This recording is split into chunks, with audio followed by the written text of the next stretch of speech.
Boa noite, pessoal. Tudo bom? Mais uma entrevista aqui para o nosso canal Efeito Máximo. Estamos aqui hoje com o nosso nutricionista Yuri Henrique, o responsável pela alimentação aí dos atletas da Máximo e que tem dado muito resultado, pessoal, para nós atletas. Se nós atletas conseguem grandes resultados, esse cara aqui tem muita influência nisso.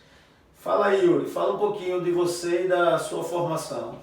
Tudo bom, gente? Então, eu sou nutricionista esportivo, há 10 anos, especializado na nutrição esportiva, na nutrição anti-age, na nutrição funcional e na nutrição genética, que tem muito a agregar no esporte também futuramente, vai ser muito dessa linha.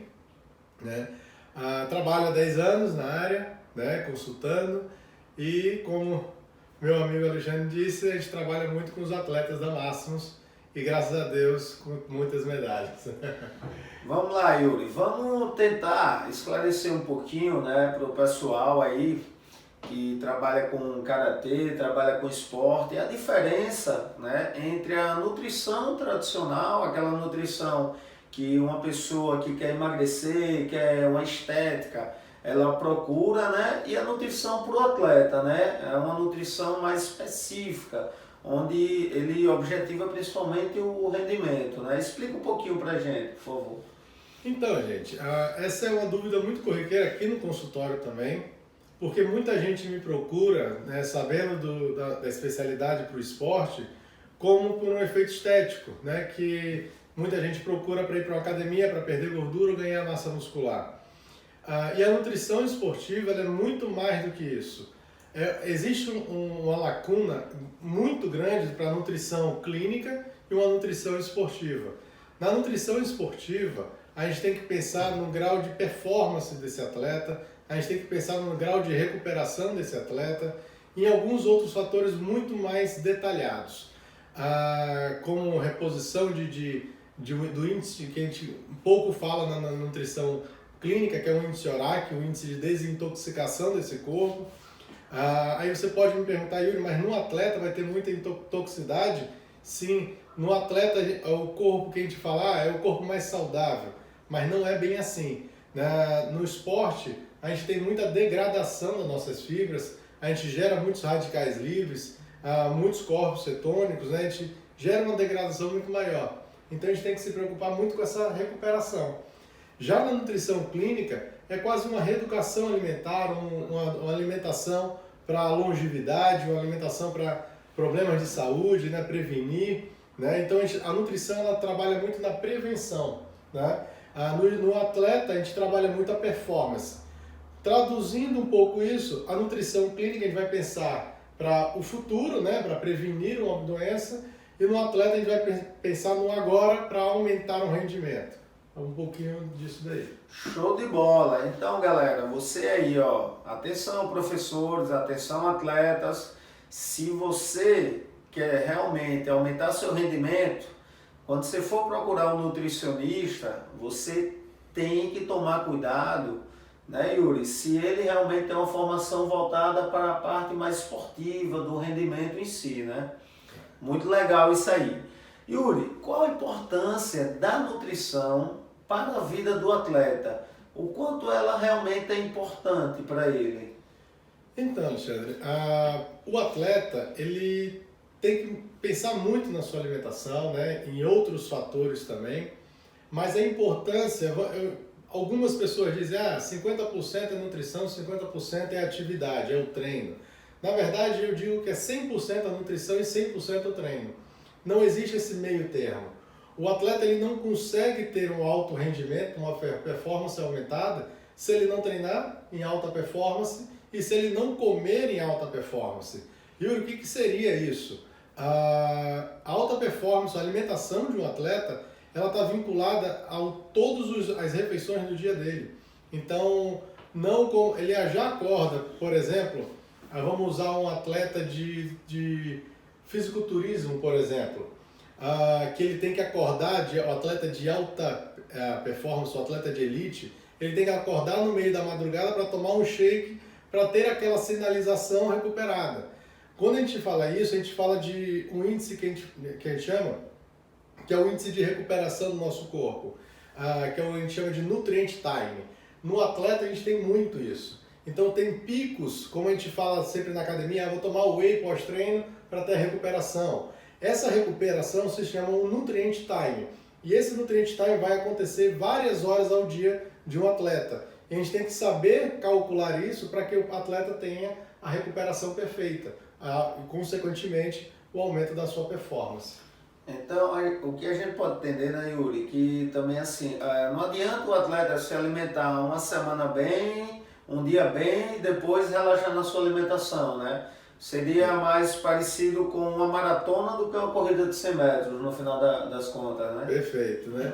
A nutrição, ela, por exemplo, tem atletas no karatê competições seguidas, então ele não pode pode dar uma relaxada, porque isso vai fazer ele ganhar peso, vai ter que fazer ele retroceder o peso, porque a gente trabalha muito com a pesagem. Então o atleta ele tem que ter muito mais privação, não alimentar, mas privação não quantitativa, né? Ele não tem que comer pouco, ele tem que se privar nos excessos, as besteiras, né? Na privação de perder uma noite, né? Isso influencia muito também. Yuri, uma coisa que me veio aqui agora, por exemplo, é muito comum a gente ver no meio dos atletas eles manterem uma dieta até a hora da pesagem e quando ele chega depois da pesagem, ele parece que quer comer tudo que aparece na frente dele. Na sua opinião, no seu caminho profissional, você acha que essa é a melhor forma ou seria mais interessante ele comer o que vai ser melhor para ele, para o rendimento dele? Então, Alexandre, eu costumo usar como exemplo, por exemplo, o brigadeiro, né, normal e o brigadeiro de biomassa. Os dois são calóricos, tá? Então os dois vão ter a mesma caloria. Porém, o biomassa, o brigadeiro mais saudável, funcional, ele vai melhorar o seu intestino, vai melhorar algumas coisas. Yuri, qual a relação disso? Se você come uma tranqueira, aí, uma porcaria, uma pizza, um hambúrguer, você não está comendo alimentos que vão aumentar a sua performance, vão ser alimentos que vão te gerar uma pró-inflamação. E essa pró-inflamação vai diminuir sua performance. Mas se você faz um recovery, né, uma recarga de carboidratos aí, para o atleta de alta performance é muito bom, né, porque ele vai aumentar a potência de um chute, potência de um soco, performance no triatlon, por exemplo, né? Então é legal fazer esse recovery depois do peso batido, mas tem que tomar um cuidado aí com que alimento você vai fazer isso. Show de bola, ó. Fica ligado aí que eu sei que tem uma galera, pessoal, que depois da pesagem vai comer hambúrguer, pizza, todas as massas do mundo, qualquer porcaria por aí, e não é bem assim, fica ligado aí na dica. Yuri, uma coisa importante assim também, que a gente escuta falar muito, é a questão do sono, do descanso, né? A questão do atleta se alimentar bem, mas dormir mal. Isso vai influenciar também no rendimento dele? Sim, Alexandre, influencia muito, né? Como a gente estava falando, são vários os detalhes na vida de um atleta. E o sono, gente, ele é o reparador do nosso corpo. Eu costumo dizer que a gente não consegue construir uma obra só com tijolo e cimento, né? A gente tem que ter um engenheiro, a gente tem que ter o mestre de obras, a gente tem que ter o pedreiro, a gente tem que ter uma equipe para fazer esse crescimento dessa obra. Esse crescimento no nosso corpo é a recuperação das nossas lesões, que a gente vai trabalhar durante o sono, a liberação de testosterona, GH, IGF-1, hormônios que são sinalizadores e recuperadores da lesão que nós vamos ter ao decorrer desse tempo aí. Então, na verdade, não adianta nada aquele cara que come super bem e chega na hora de dormir, dorme 3, 4 horinhas, não recupera bem, a alimentação vai acabar sendo prejudicada da mesma forma, né? A alimentação não vai ter a mesma força, né, que teria com os hormônios ativos aí no nosso corpo e a recuperação que a gente deveria. Ótimo. Yuri, outra dúvida importante. Eu sou um atleta de karatê e eu sou um atleta de futebol, por exemplo. A alimentação, ela é igual para as duas modalidades ou a alimentação ela é variável de acordo com a sua modalidade também? Muito importante essa pergunta, Alexandre, porque tem uma variedade absurda. Porque a gente tem uma diferença muito grande quando a gente fala de um atleta de performance, de endurance, um atleta de explosão ou um atleta de força. Então, uns 3 exemplos aqui, vamos imaginar um atleta de explosão, que seria o próprio atleta de karatê, chutes rápidos, então ele teria que ter uma suplementação individualizada, por exemplo, a base de creatina, para gerar mais força, explosão, uma derribose, uma quantidade de carboidratos boa para que ele tenha essa explosão muscular. Já um atleta de corrida, por exemplo, a gente tem 2. Tem um atleta de 100 metros e tem um atleta de maratona. Então essa diferença é muito importante para que a gente tenha. O Usain Bolt, por exemplo, que corre 100 metros, então totalmente explosivo, e um atleta, o Mo Farah, que é aquele atleta de corrida longas, né? Então eles vão ter uma alimentação muito... O atleta de explosivo ele vai ter uma alimentação mais rica, um pouco mais rica em carboidrato e proteínas, e o atleta de performance, a longo prazo, endurance, ele vai ter uma alimentação mais rica em carboidratos. Já o atleta, por exemplo, de fisiculturismo, ele vai ter uma alimentação muitas vezes menor do que o gasto dele. Então, para que ele faça a perca de gordura total do seu corpo, né, que fique com a pele fina, então vai ter estratégias sem sal, sem potássio, então vai gerar algumas estratégias completamente diferentes. Então, a individualidade, tanto do esporte quanto do atleta, é muito importante a gente gerar nesse momento. Show de bola. Yuri, outra dúvida muito importante que a gente vê, né, muita gente falando, é alimentação pré-treino e pós-treino. Realmente existe essa distinção? Existe uma questão de determinado tipo de alimento ser melhor para anteceder meu treino e determinado tipo de alimento melhor para potencializar a minha recuperação, vamos dizer assim? Essa pergunta também é muito importante, Alexandre, porque todo mundo acha que comer pós-treino é aquela alimentação só rica em proteínas. Tem que comer carne, tem que comer frango, tem que tomar whey, tem que fazer isso, aquilo, outro. E não é bem assim, gente. Depende muito daquela pergunta anterior, da individualidade do atleta e de qual esporte que ele vai estar fazendo. Normalmente o atleta ele tem que ter glicogênio estocado no seu músculo para exercer aquela atividade em alta performance. Não carboidrato circulante. Então, aquele que a gente costuma dizer, comer uma batata doce antes de um treino de musculação não vai gerar muita diferença, vai gerar uma pequena diferença lá no final do seu treino, tá? Mas ao início do seu treino, você tem que ter o carboidrato estocado para você gerar aquela energia. Então, a gente tem que pensar o que antecede o treino durante o dia inteiro. Né? Mas eu treino de manhã cedo, então eu tenho que pensar no dia anterior inteiro, né? Para que você faça a recuperação desse glicogênio e no posterior ao treino eu tenho que pensar qual a modalidade, se eu vou ter que procurar ter um estoque de carboidratos já imediato, um recovery de glicogênio, e se eu vou ter muita lesão nesse treino. Né? Se for um treino muito lesivo, eu vou ter que ter uma recuperação, mas eu tenho que pensar em quantidades aí também. Por exemplo, eu não posso gerar um atleta que está no limite do seu peso no karatê, para que ele aumente esse peso e aí nos dificulte o resultado final dele. Já que a gente está falando aí dessa nutrição pré e pós, Yuri, eu gostaria que você falasse um pouquinho da questão da hidratação para o atleta também. A hidratação é realmente tão importante como é colocada?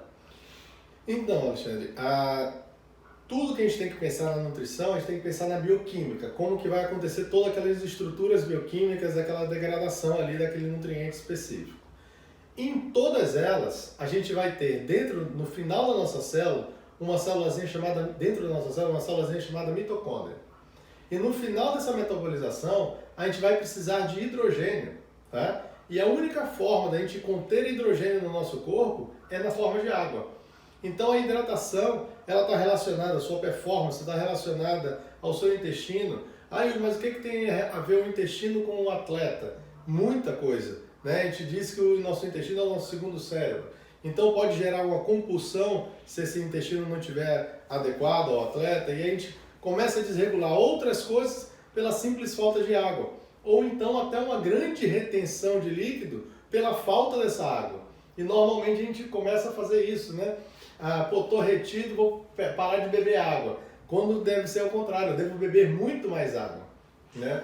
E essa questão, Yuri, que os atletas geralmente desidratam para perder o peso, aquele pesozinho do final, ele desidrata. Será que essa desidratação ali no final, pertinho da competição, não pode afetar o rendimento dele durante a competição? Pode por total, completo, né? Porque uma coisa interessante é que muitas vezes, assim, até atletas de MMA, né, que a gente vê nos grandes eventos, que tem uma desidratação muito grande, às vezes não consegue nem entrar para lutar, né, Yuri? É exatamente isso, né? A nossa célula, eu digo que a gente não tem, eu comparo muito com o nosso carro, né? Yuri, qual é o combustível do carro? Aí sempre vão me falar gasolina, álcool, diesel, mas na verdade é a combustão que acontece nessa célula, nesse motor, né? Na nutrição, trazendo isso para a nutrição, o atleta ele não quer gerar energia do carboidrato, proteína ou gordura, ele quer gerar ATP, adenosina trifosfato. E para que ele gere isso, lá na nossa mitocôndriazinha, a gente precisa do hidrogênio.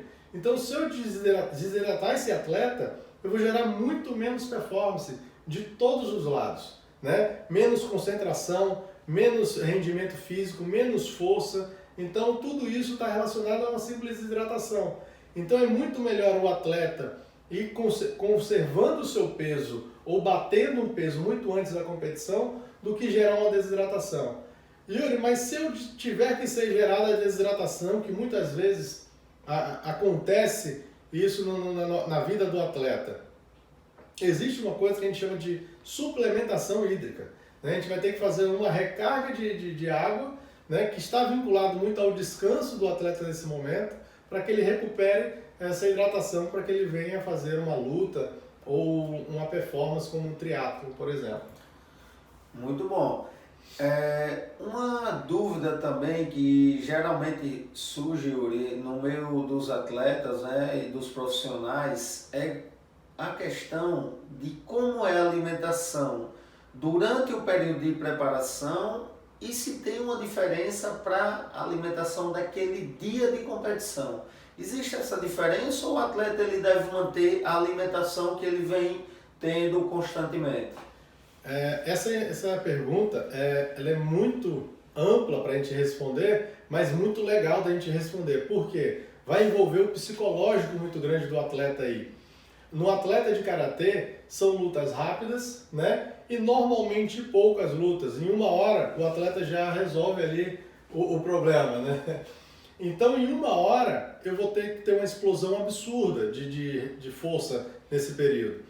Então, fazer a cada 20 minutos ou meia hora, dependendo da tolerância do atleta intestinal, então eu posso colocar uma rapadura. Mas um atleta nos períodos de treino teve uma diarreia, então eu posso botar uma uva passas. Até mesmo no atleta por exemplo, de triatlon, a gente usa a Coca-Cola, né, sem o gás, tirando o gás da Coca-Cola, para aumentar a performance desse atleta. Então, aquela que sempre a gente ouve falar, mas o atleta só come saudável, né? Na verdade, ele come muita coisa, gente. E ele tem que saber escolher aquela alimentação adequada para aquele momento adequado. Sempre antes da competição, a gente tem que fazer sempre a recarga de glicogênio no músculo para que o atleta esteja apto a treinar, apto a competir. E intra-treino, a gente tem que fazer explosões, dependendo do esporte ou da modalidade desse atleta aí. Mas a gente tem que pensar também muito no psicológico, em qual o alimento que vai ser tolerado, se ele está muito nervoso naquele dia de competição. Aí, por exemplo, não vou botar uma rapadura, mas vou botar uma banana que tem triptofano, vai dar uma acalmada esse atleta também. Então, entender como o atleta reage àquele momento da competição é muito importante para que a gente escolha a alimentação adequada ali também. Você falou algo aí muito interessante que é com relação ao fator psicológico. E o fator ambiente, por exemplo, o atleta geralmente tem uma variação muito grande de competir em ambientes mais frios, ambientes mais quentes. essa relação também vai influenciar na escolha dos alimentos? Influencia, mas o que mais vai influenciar, né, porque influencia na alimentação, mas porque é um período curto, né? O atleta ele não fica, a não ser nos Jogos Olímpicos, que aí ele vai ficar um tempo um pouco maior. Mas numa competição de uma semana, por exemplo, que ele vai anteceder 3, 4 dias aí para sofrer a aclimatação, para que o corpo dele comece a entender e trabalhar naquele ambiente. Mas a gente vai ter que ter uma individualidade na alimentação um pouco menor, né? Não tão grande assim. Mas uma coisa que influencia muito na nutrição não é a temperatura, mas sim a quantidade de oxigênio dessa temperatura. Então, a amplitude que esse atleta vai competir. Então, no caso, um exemplo, né?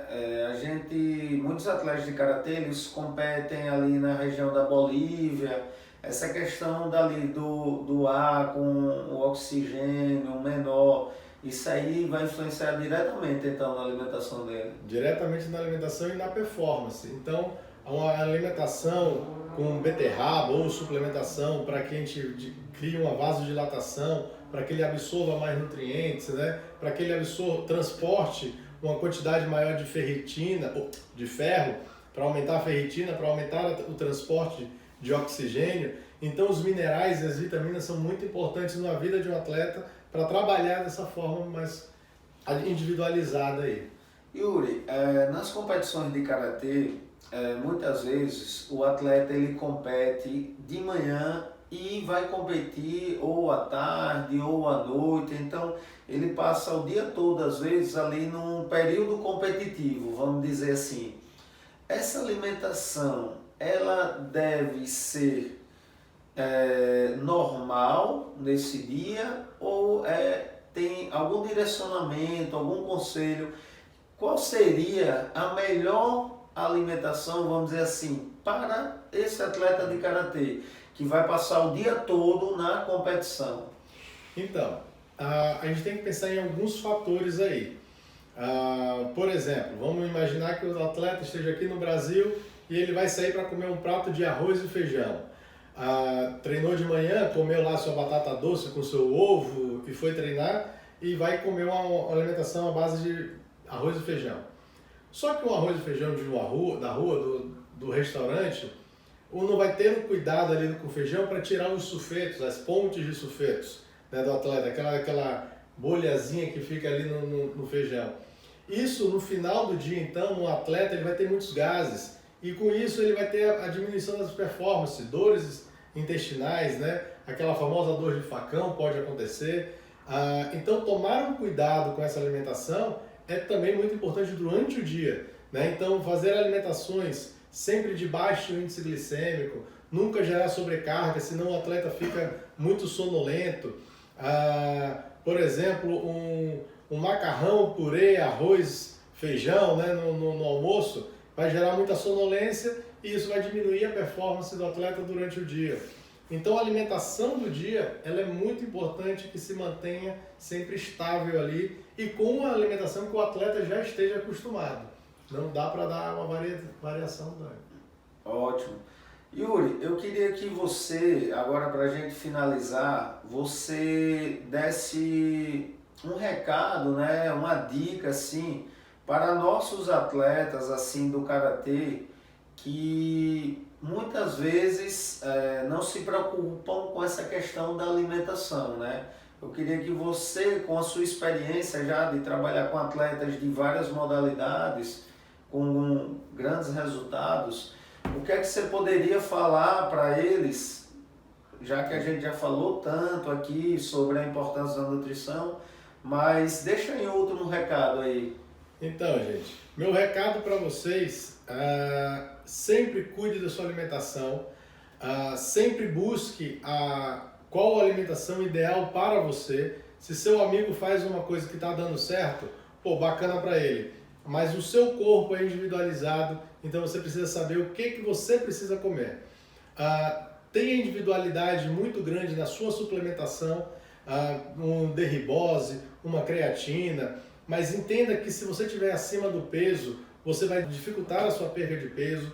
Mantenha sempre-se num peso mais ou menos 1 quilo abaixo da sua modalidade, porque a gente já tem uma quantidade para gerar uma performance um pouco maior aí, né? Depois da sua alimentação, da sua pesagem, a gente pode aumentar um pouquinho, sem te gerar desconforto. Pense na sua vida de atleta, né? Que você vai treinar durante a vida inteira por causa de 10 segundos, uma luta aí que pode durar 10 segundos. Então você tem que estar super, hiper, mega preparado para essa luta. E o detalhe é muito importante, do seu sono, dos seus treinos. Quando o Alexandre lá puxar mais uma horazinha de treino, meia hora, não reclame, vai que isso vai aumentar a sua performance. Tente não perder noite, o consumo de álcool, o consumo de açúcar, o consumo de sal em excesso, de gordura trans, né, aqueles sanduíches aí, cuidado com isso que pode gerar grandes inflamações ao seu corpo e você lentificar o seu resultado. Yuri, gostaria de agradecer, cara, uma entrevista assim fenomenal, tenho certeza que vai ajudar muita gente aí que às vezes nem sabe da importância de procurar um nutricionista ou de fazer uma alimentação adequada com sua preparação, né? E lá na Máximo, você sabe disso, né? A gente sempre acaba as competições ou as entrevistas sempre com o sinal do X, né? Então, ó, galera, Obrigado, segue aí, Efeito Máximo, valeu! Valeu, gente!